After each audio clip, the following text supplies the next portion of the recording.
Na semana passada eu falei sobre isso, né? Naquela altura, a partir até de um levantamento da Folha, havia de gastos não obrigatórios, de dinheiro disponível, portanto, para gastos discricionários, para despesas não obrigatórias, na semana passada, algo como 65 bilhões.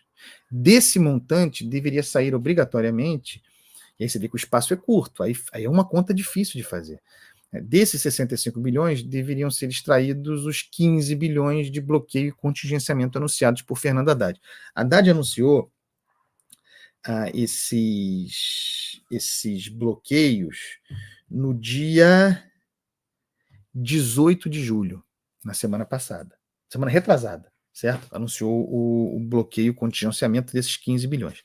Anunciou no dia 18 e disse que hoje, dia 30, né, portanto, no dia 18, avisou que no dia 30 detalharia. Do dia 19 para cá, portanto, do dia seguinte do anúncio do volume, a correria começou. De partida havia esse espaço livre de 65 bilhões, mas ele vai enxugando, uma corrida tremenda. Por exemplo, o que conta o Daniel Werthmann. Ministérios, nessa corrida, empenharam já, em uma semana, desde o anúncio, 8,8 bilhões, quase 9 bilhões. Então, considerando aqui a conta do Daniel, já é um abatimento, já é um valor a ser abatido daqueles 65 bilhões. Então já estamos na casa dos 56 bilhões de reais sobrantes. Isso aqui, claro, tem um delay nessa conta. É possível que esse dinheiro livre para o empenho dos ministérios tenha diminuído muito. Dessa maneira, os ministérios tentam driblar, fugir do congelamento, porque ao empenhar, embora não seja a liberação do dinheiro, empenham compromissos de pagamento, faz parte do ordenamento da tramitação burocrática da liberação de dinheiros públicos. Ao empenhar, você garante, protege esses dinheiros, porque você fez um compromisso. Compromisso significa planejamento no ciclo do gasto. Todo mundo correndo contra a previsão de hoje de detalhamento, provavelmente via decreto. Vamos ver de que maneira será feito isso. O ministro Rui Costa, da Casa Civil, disse que será democrático e todas as pastas serão afetadas. Todo mundo empenhando ao máximo para diminuir a superfície congelável. Vamos ver de que maneira se dará isso, e especialmente no que se refere a emendas parlamentares, né? Como é que essa conta tocará os interesses do parlamento? Como é que esse pacote de bloqueio, contingenciamento de 15 bilhões lamberão partes de emendas parlamentares? Com isso, todas as reações contratados. Lembrando que nós estamos falando de um bloqueio, contingenciamento de 15 bilhões insuficiente, né? Eu acho bem menos da metade do necessário. O que significa que nos próximos relatórios, né, o próximo vem em setembro, certo? De controle de contas, de despesas, esse próximo relatório, se for honesto, se mantida for a meta fiscal zero, que zero não está na banda inferior, no limite da banda inferior, 28,8 bilhões de reais, se mantida for essa meta, não tem como, vai ter que contingenciar, bloquear mais. Tem gente falando em 3 vezes já os 15 bilhões, então estamos falando em quê? 45 bilhões, seriam mais 30, ainda que seja o dobro apenas de congelamento necessário. Se os empenhos vão acontecendo, se a margem para retirada, para o exercício desses congelamentos vai sendo diminuída, em que lugar estará?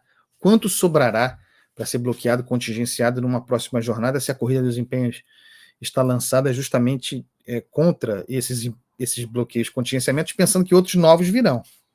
Situação muito ruim.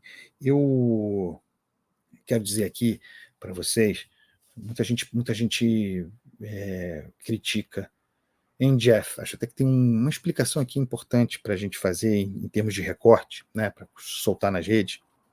Muita gente fala, Andreasa, isso é conversa de mercado, você está reproduzindo o mercado, essa preocupação fiscal, Primeiro eu quero dizer o seguinte: quem criou a regra fiscal, essa que está vigente, está morta, natimorto é o arcabouço fiscal, mas vigente está, é um presunto vigente, é um morto muito louco. Quem criou o arcabouço fiscal, portanto, os limites fiscais, quem o fez foi o governo Lula. É o próprio governo Lula que viola a regra que criou. Ponto 1. Ponto 2 é que, havendo as regras respeitadas ou não, havendo marco fiscal, teto de gasto, qualquer que seja, o equilíbrio da conta pública e o controle, portanto, do déficit e a busca por não ter déficit é condicionante da qualidade de vida dos mais pobres. Esse discurso, essa defesa do equilíbrio das contas públicas, não é em prol de rico. Será em prol de todo mundo. Mas especialmente dos mais pobres, os mais afetados pelo descalabro. Porque se as contas não fecham, se o governo comunica ao mundo e ao mercado, que somos nós também, se o governo comunica a sua incapacidade de honrar os compromissos e de honrar a regra que ele próprio criou, certo? Ele faz uma comunicação de falta de credibilidade. É um governo não crível do ponto de vista fiscal. E isso faz preço, porque o governo se financia no mercado. Se o governo não é cumpridor das suas obrigações, financiar o governo se torna mais caro, porque o financiador quererá um prêmio melhor para o seu risco. Então, se as contas não fecham, é hipócrita ficar gritando por queda de juro. O juro ficará alto, ficará nesse patamar que ninguém quer, como proteção, como prêmio para quem financia o governo não cumpridor das suas obrigações. Isso significando crédito mais caro para o pobre, condicionando toda a cadeia. Essa situação fiscal brasileira ruim espelha o dólar, desvaloriza o real, aprecia o dólar. E aí, José Eduardo Fernandes, vem aqui ouvir as verdades. O dólar apreciado diante do real condiciona o preço do trigo do pão do pobre. Porque, sim, o pobre come dólar. E deixa de consumir comida, porque ficou caro em função do dólar apreciado, desvalorizado o real. Para o rico, para a classe média alta, o dólar caro significará não viajar, não ir para Paris, para a Olimpíada, não ir para Disney com as crianças. Mas não vai deixar de comprar carne, não vai deixar de comprar os produtos que quiser no supermercado. O pobre, sim, certo? Por isso, o equilíbrio fiscal é importante, porque tem uma cadeia aí condicionada.